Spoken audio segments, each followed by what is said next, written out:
ఈరోజు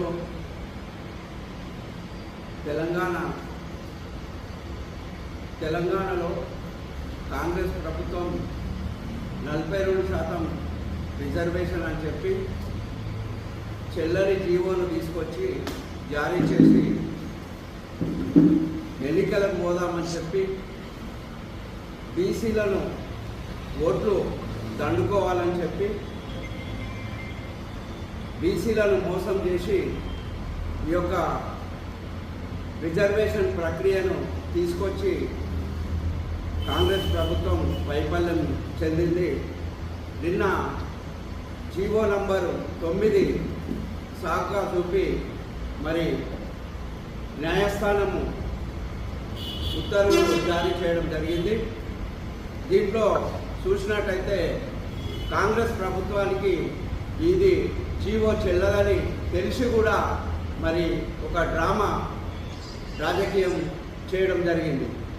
మనం చూసినాం, ఇంతకుముందు కాంగ్రెస్ ప్రభుత్వం 6 గ్యారెంటీల పేరుతో ఒక డ్రామా చేసి మరి తెలంగాణ ప్రజలను మోసం చేసిన సంగతి తెలిసిందే.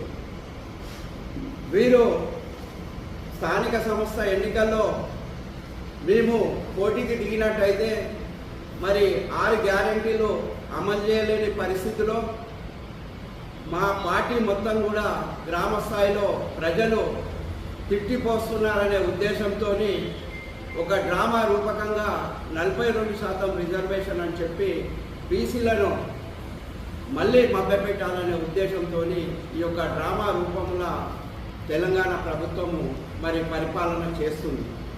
ఇది కరెక్ట్ కాదు.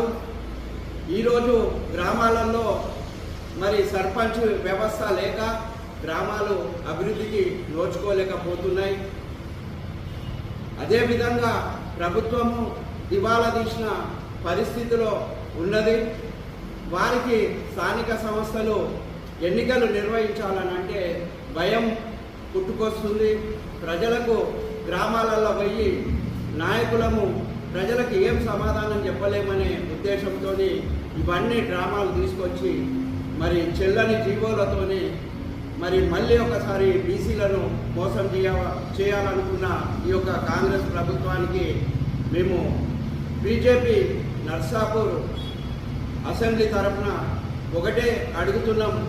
మరి 4 వారాలు మళ్ళా ఉత్తర్వులు, 4 వారాల తర్వాత కోర్టు నిన్న ఈ యొక్క వాయిదా విషయాన్ని చెప్పడం